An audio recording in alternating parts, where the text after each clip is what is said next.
Okay.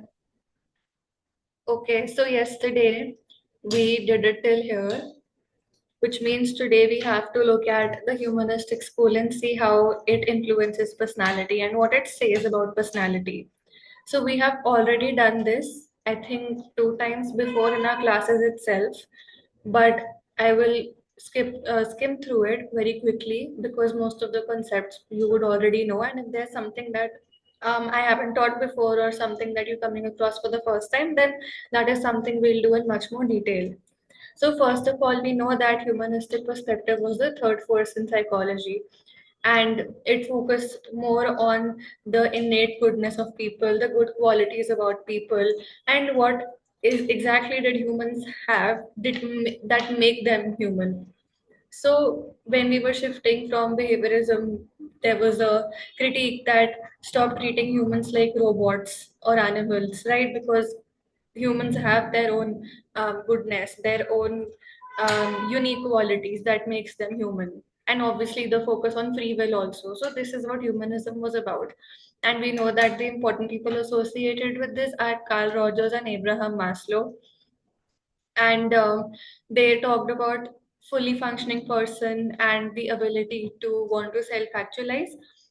He said that all the humans have this inner tendency to become the best version of themselves, to become their, fully functioning most that level of a person where they have all the abilities that they need to become successful in life.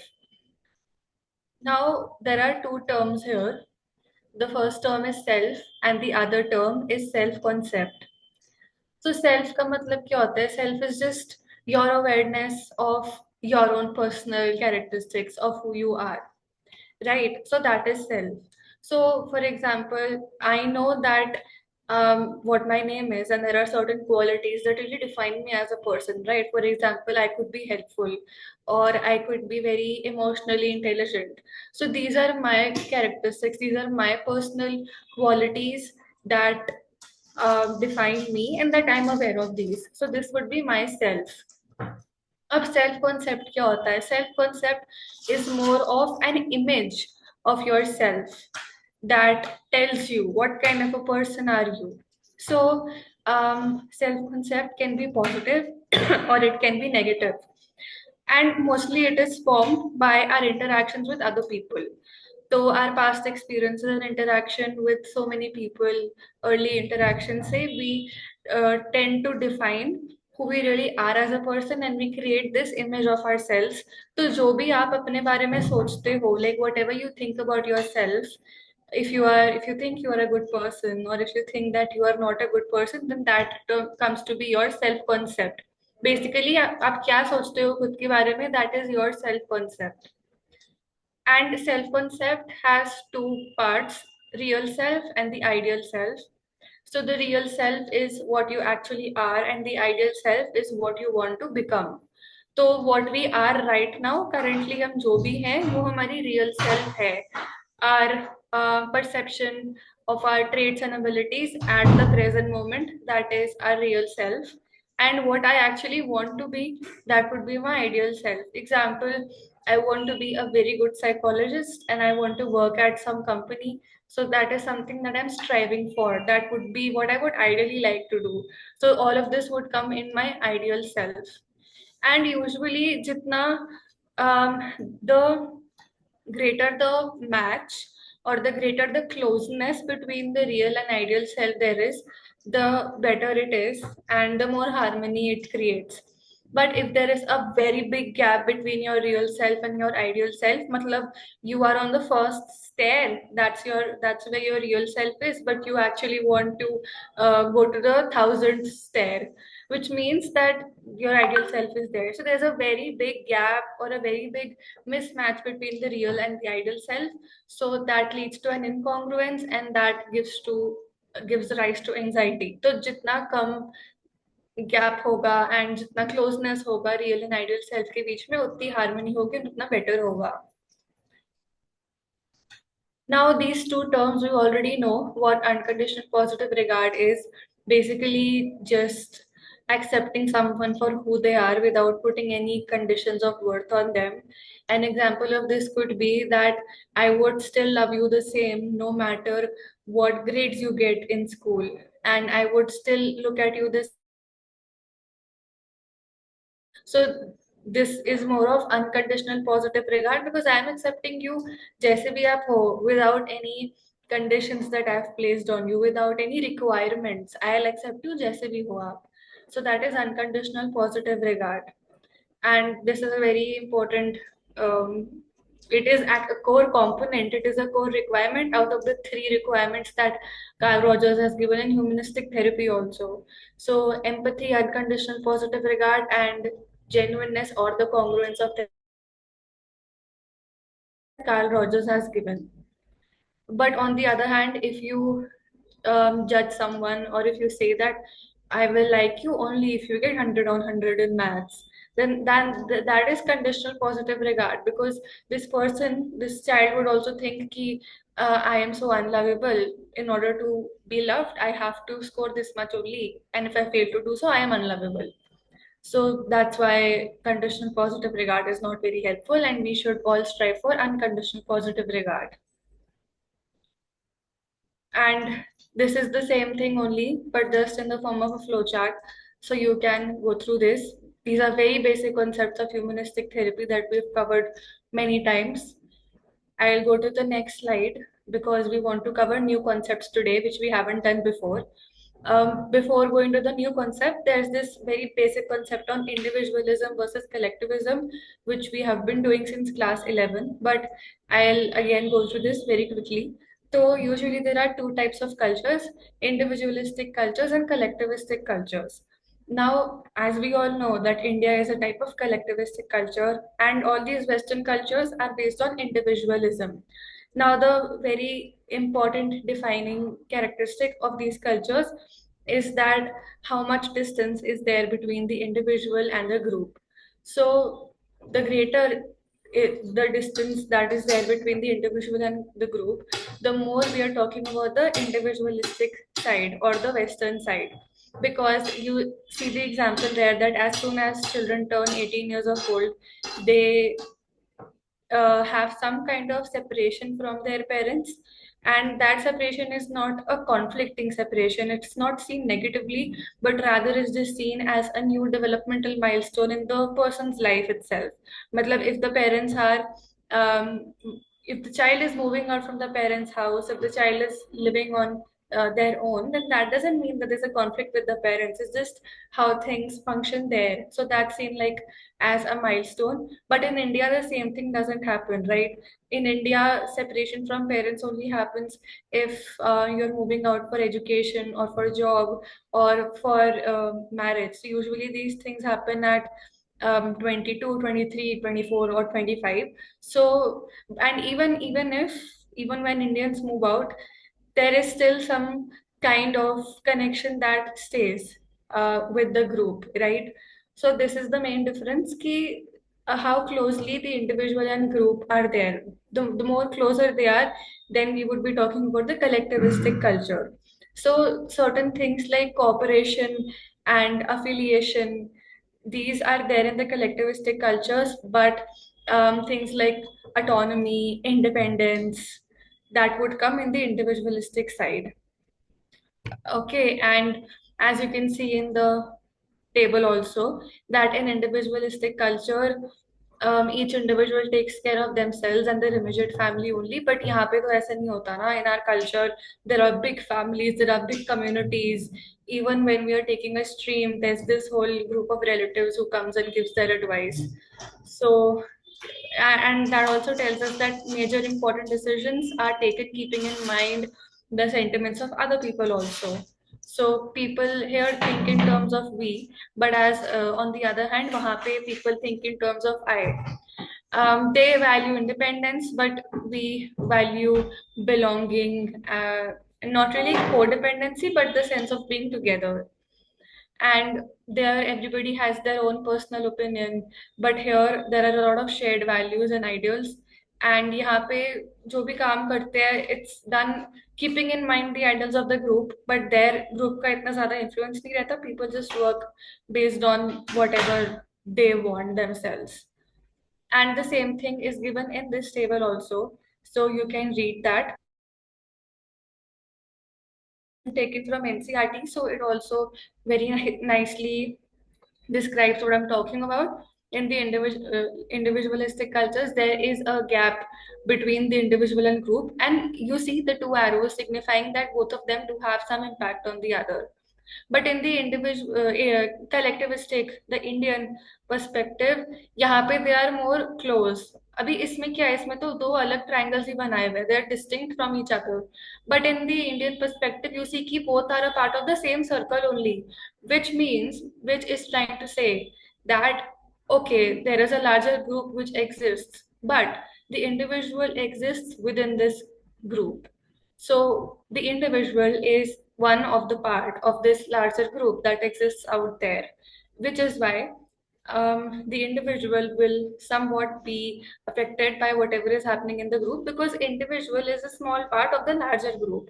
तो group में जो भी होगा उसका effect individual पे भी आएगा. But in the western one you see कि दोनों अलग अलग स्ट्रक्चर्स हैं. दे आर नॉट लाइक, ऐसा नहीं है ना कि एक बड़ा ट्रायंगल है जिसमें एक छोटा ट्रायंगल है. It's not like that, but rather the two triangles are separate from each other. So this very beautifully captures the entire concept diagrammatically.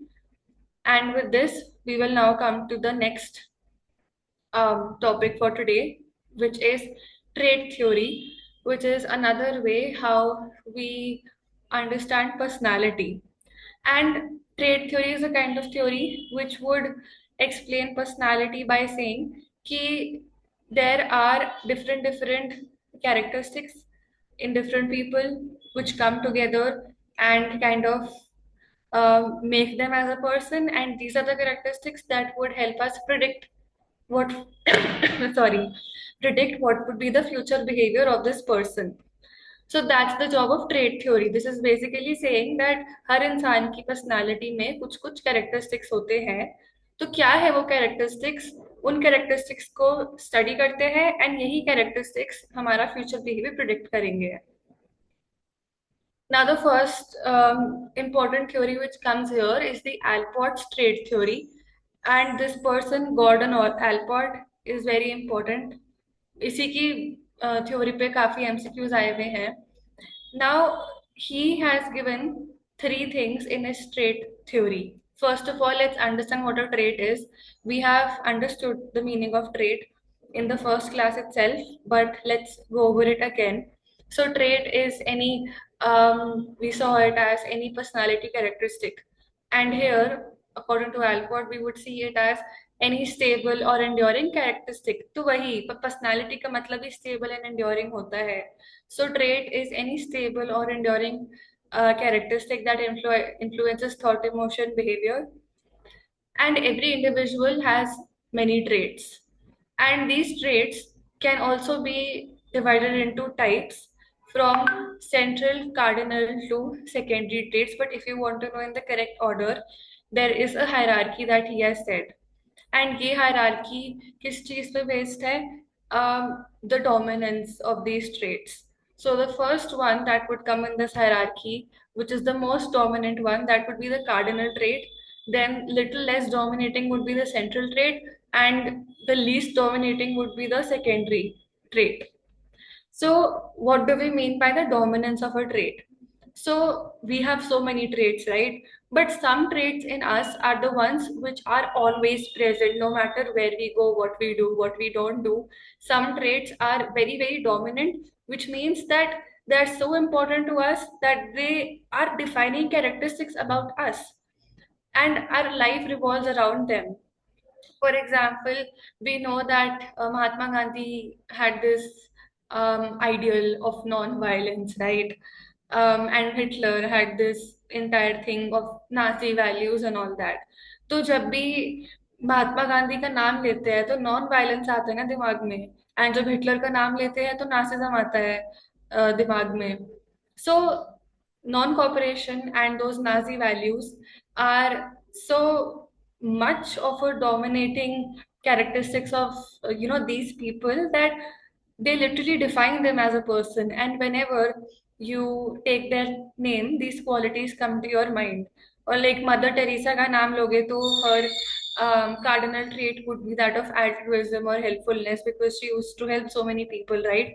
So these cardinal traits are so dominant that they literally define the person. Okay, those are cardinal traits. They are the most dominant ones. But then a little less dominating trait than that is the central trait.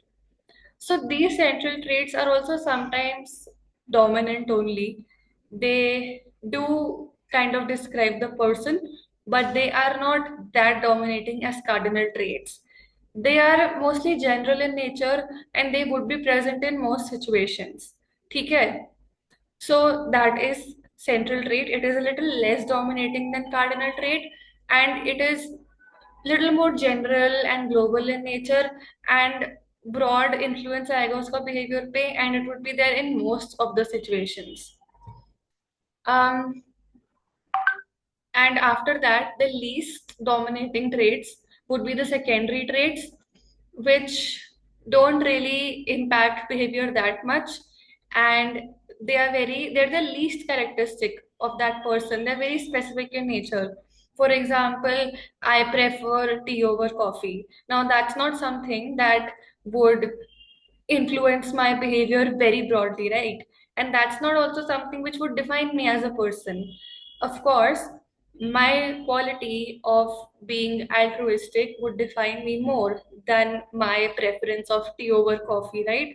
So the small things that I like to drink tea or I like to read books, that is something which would come in secondary traits because they are very specific in nature. I'm specifically saying I like to read books, I like to drink coffee or tea, and they are less consistent.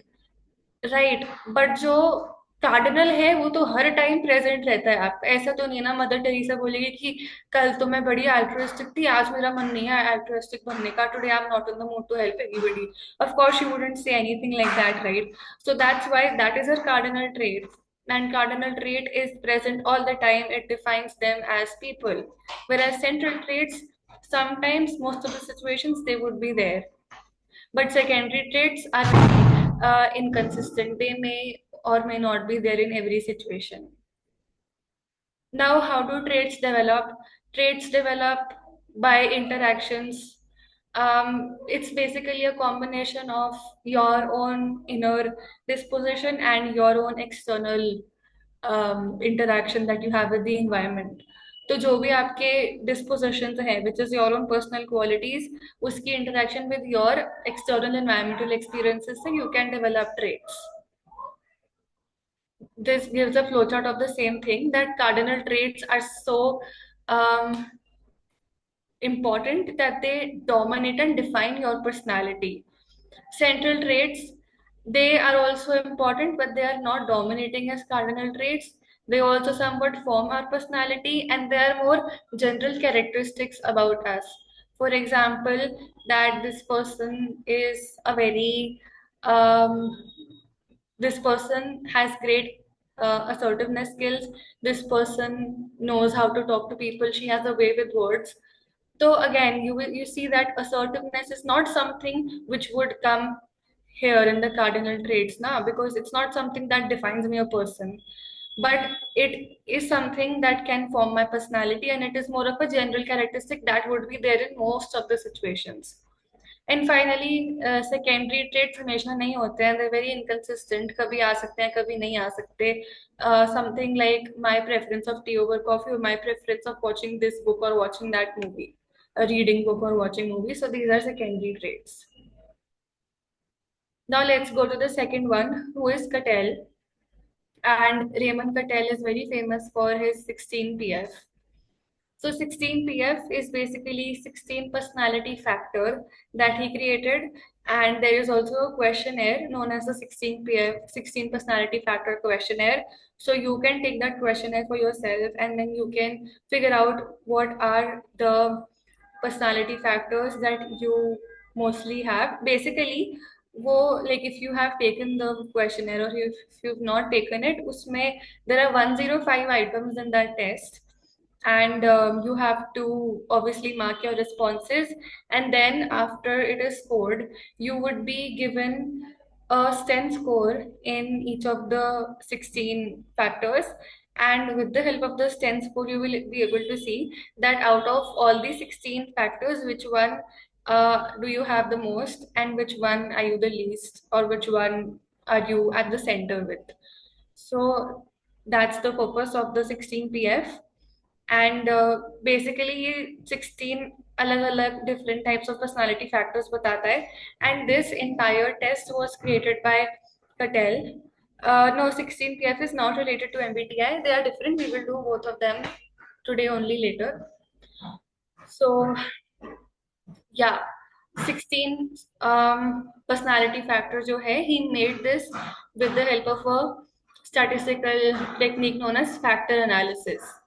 अभी factor analysis क्या होता है, कैसे करते हैं, ये जानने की जरूरत नहीं है, बट बस इसका नाम याद रख सकते हो कि फैक्टर एनालिसिस की हेल्प से कटेल ने बनाया है 16 PF.